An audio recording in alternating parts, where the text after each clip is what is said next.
Welcome back! I am super excited for today's video because again, this is one of those topics that I've been wanting to make a video on since I started my YouTube channel, and today's the day. I'm not putting it off any longer. Here we go. If you're new, hey, I'm Makayla. Don't forget to leave this video a thumbs up because it does help, and comment down below one of your insecurities. It'll make more sense after I get into the video, but I feel like the more we talk about it, the less of an insecurity it turns out to be. The majority of them really are just inside our heads, and that's why I want to talk about it in this video, as well as subscribe. We really are like one big family with lots of love to go around. It's never too late to join. All you have to do is hit subscribe. With all of that being said, let's talk about insecurities. Growing up, just like you, I had a ton of insecurities that really kept me down as, you know, an adolescent. It kept me from wearing clothes that I wanted to wear or going to events. Honestly, just being myself. And that sucks, especially because now as a young adult at 23, I can recognize that a lot of my insecurities are only inside of my head. I notice them about myself because it's my own insecurity, but other people have no idea. So when I tell them one of these insecurities that I'm going to share with you, a lot of people are surprised and they're like, wait, really? Because they look fine to me. And that is so common. Ask anybody what their insecurity is and I can guarantee it'll be surprising. When people tell me what they're most insecure about, or if it comes up, I too am surprised because it's something that I would never notice or pick out about that person. But we just love to tear ourselves down. And that is something that I'm keeping way back in probably 2016. Like I was gonna say 2018, but I've been working hard not to do that. And instead, I'm turning all of my insecurities into positive things that I'm not insecure about. I don't know if that makes a lot of sense, but my biggest insecurity that I already talked about in my previous video, Ask Me Anything, go watch it if you haven't. I mentioned how my biggest insecurity growing up is now something that I love about my body. And that's something too that's crazy because it's literally all in our minds, and our physical features, they can change, they can stay the same, but what changes is our perspective on them and how we perceive them, how we value our own body, because hey, we only get one body, so might as well treat your body with respect. Your body is your temple, so take care of it. You don't get another one, okay? A few years ago in my YouTube journal, I wrote down a list, my biggest insecurities, and it has one of these sticky notes on it because it means I haven't made a video on it yet. But like I said, today is the day. So I'm gonna go through this list of my insecurities that I had growing up, talking about them, mentioning if they still are an insecurity, and I guarantee that you'll probably be surprised by what I'm insecure about. My goal is that by talking about them, you realize that the only person who views these as insecurities is yourself, and that they are not a big deal. As mentioned in my other video, my #1 insecurity growing up were my boobs. Funny enough, now I love them. I really value how small and perky they are, but as a teenager, everyone is developing, and for me, it felt like everyone was developing a lot faster than me physically, and that was really tough, especially in school, to see all these girls and wonder, how come my body doesn't look like that yet? My mom asked me,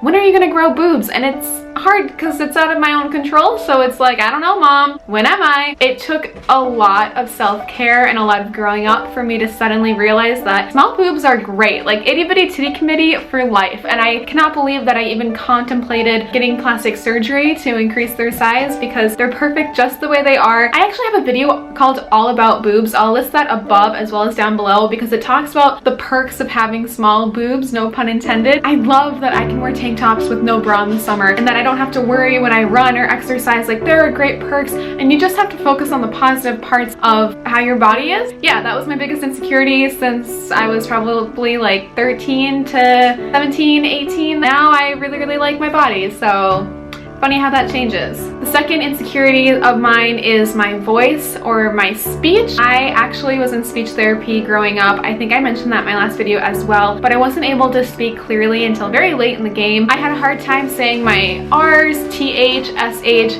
CH, any of those like thick sounds. Growing up and in school, my parents were the only people that could understand me until I went through speech therapy and learned how to talk correctly. It's probably just me, but I can still hear my old speech patterns sometimes when I talk, or if I'm really nervous or anxious, they'll come up again and I'll accidentally say something incorrectly. And who doesn't like hearing the sound of their own voice? I think that part is really relatable. I know that personally because it was harder for me to talk naturally than to others. That's why this was one of my insecurities growing up. And as a child, you know, I have these memories of trying to speak to someone and be heard and just have adults be like, what are you saying? I can't understand you. And that can really stick with you growing up. Oddly enough, starting a YouTube channel and being forced to actively listen to my voice on repeat as I edit or make videos or post videos videos, it really helped me come to terms with how my voice sounds. I know that a lot of people are like, don't play that back, I don't want to hear my voice. I don't mind it anymore. Like, it's me, and yeah, sometimes my speech slips and it's just a memory of how far I've come. That's another one of my insecurities, now you know. The third insecurity that I've had for a while are my teeth, which is kind of funny because I love my smile, but the way my teeth are, I always overanalyze it, and everyone told me, what are you talking about? So then I'd have to like show them what I mean by why my teeth are one of my insecurities. And it's kind of funny now because I let it go, since I know it's something that only I and probably my dentist will notice, and that I've learned to smile with how my teeth are naturally. But I have quite an underbite. Is it an overbite or an underbite? This is over, right? Basically, when I had my wisdom teeth in, all my teeth were being pushed forward, and then if I bite down, look at the, oh yeah, there's a lot of space. I actually went at 19 to an orthodontist for a consultation just to see like what could you do to make it so I have really straight teeth and my top and bottom teeth, you know, match without having that gap in between them. She wrote up a sheet of paper with like $7,000 worth of braces, surgeries, retainers, Invisalign, and like 4 years of wearing braces as an adult. She wanted to pull out 2 teeth on top, 2 on the bottom, and then get braces just to move my smile forward, and then have Invisalign for a few years after that. I cannot believe that I even thought about doing that, because all that I ended up doing was taking out my wisdom teeth. My teeth stopped hurting. So what? There's like an overbite and there's a space, but it makes me who I am, and I love my smile, and I know that if I got braces and got work done, my smile might never be the same. Something about my smile makes me happy because I know that when I naturally smile and it's captured, that was a good moment. Yeah, my teeth were definitely an insecurity of mine as well. So the fourth insecurity on my list that I wrote down is my height. I'm 5'2". According to my doctor, I'm actually 5'1 3/4". I probably was just slouching though, so I always say that I'm 5'2". Growing up, I really used to hate how short I was because all my friends were always taller than me. I was always looked down upon, you know, physically, and then I always had to look up at other people, and I felt younger even though I was older than a lot of my peers because of my height. But now as an adult, I really love how short and petite I am. I love that I can squeeze into really small outfits and I can wear the same shorts that I've worn since 8th grade. I love that I can wear heels and feel confident in them. This might sound silly, but it's important to me that whoever I'm dating is taller than me and there's like a good distance. And I really love that my current boyfriend is, you know, taller than me, and there's that distance because I'm short,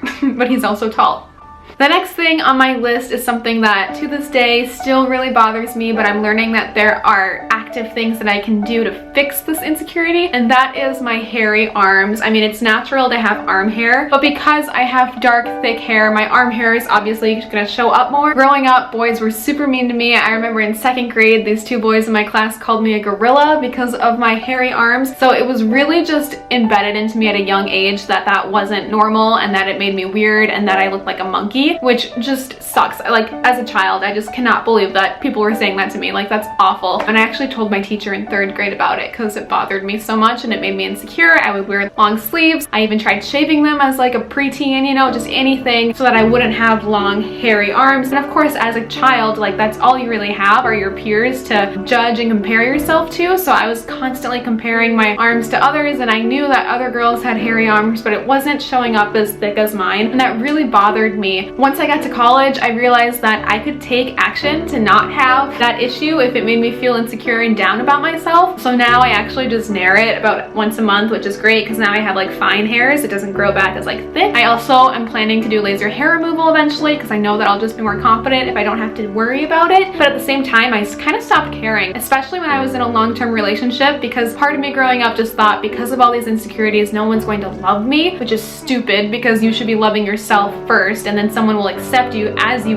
are and love you. But once I was in a long-term relationship with someone, I kind of like stopped caring about all these insecurities because I found someone who loved me just as I was. So now in this new relationship, and just, you know, as a young adult and growing as I am, I've realized that I shouldn't be changing myself and trying to hide and fix these insecurities in hopes that others will love me, because even if I don't do anything about them, they're just my own insecurity and someone will love me for exactly as I am. I remember, I wanted to bring this up when I was talking about my boobs, but I think it was New Year's Eve 2016, 2015. All my friends and I thought it would be a really good idea to flash each other and compare boobs. Things that girls do, you know, just girly things. Afterwards, I must have said something. I must have been ranting about how all my boobs are so small. You know, I wish they were blah, blah, blah, blah, blah. Comparing and complaining about my bra size. And one of my friends, she grabbed me by my shoulders and she goes, you know what, Makayla? Someone is going to love you. It's okay because someone will love you. And that really stuck with me, and I realized that she was right, and I always remember that when I think about complaining or just insecurities, because she's right. It doesn't matter. Someone will love me just as I am. But something to remember is that even with your biggest insecurities, someone will love you. They will probably love that feature or insecurity about you more than you will know. The last thing on my list of insecurities is a little bit more serious, and it's not a physical feature, but it is actually my mental health. It's insane to think this way, no pun intended, but especially in high school, I felt so hard to handle sometimes, and I blamed it on my mental health. A fear that it's why people didn't like me, or why people left me, or why they stopped being friends with me. And as much as this was a fear, it was also my reality. In high school, I did lose a few friends that told me I was just too hard to keep up with. They just didn't know what was up with Makayla, or that it was too draining, because in high school, if you're unfamiliar with my story, you know, I was hospitalized for a bit. I do have bipolar now, but at the time, I always just thought it was depression. But really, I was going through these cycles. As exhausting as that was for me to experience it, I just can't imagine how exhausting it was for a bystander or for a friend to witness and not know what to do or not understand what was happening. Because of those lost friendships and because of what people have said about me in high school in regards to my mental health, it's made me kind of on edge about it now. It's not really an insecurity as much because I'm so comfortable with who I am. Like the fact that I could just state what I have out loud on the internet now, like I've come a long way and I've accepted myself for who I am and everything that's going on up here. But to this day, it is something that I am aware of and I make other people aware of so that they can best help me. And this is something that just carries on over into my adult life, but the older that I get, the more that I accept who I am and the better that I learn how to handle what I go through. A lot of that comes from therapy and cognitive behavior and all these techniques that I've learned through my past. But just as there are certain features on the outside that I'm a little insecure about or were in the past, there are certain features on the inside that I'm just as insecure about. And I worry about how they will make other people treat me or view me. And again, it's silly because when I tell people that I'm insecure about that, they're like, how could you be? Like, you have no control over that. That's just who you are. And that's exactly what you need to be telling yourself and what I should be telling myself. So now I understand my mental health is definitely not an insecurity. In fact, it makes me beautiful. It makes me who I am, and I wouldn't change life any other way. If I had the option to live my life without dealing with any of the mental health issues and struggles that I'm going through or have gone through, I wouldn't choose that. It makes life colorful for me. It allows me to think deeply. I can journal about it. I feel strong and resilient, and I can help other people. So again, my insecurity is actually one of my strengths, and that's something that I want you to take away from this video, if nothing else, is that these insecurities that you think bring you down and are your weaknesses can also be your biggest strengths and can help you and help encourage others, encourage yourself. Whew, I feel like I just ranted for a long time. Those were all of my insecurities that I wrote down a few years ago. Like I said, this was an older video idea that I've had in my YouTube journal. I've been putting it off, but today is the day, so I hope that you like this video. Again, don't forget to leave a thumbs up and comment down below one of your biggest insecurities growing up and how you may have overcome that, or if we have any in common. Just let's chat, let's start a conversation, because like I said, I really think that if we normalize our insecurities and talk about them, the less of an insecurity they become. So that is the goal out of this video, and thank you so much for watching. I will see you guys very soon with my next video. Bye!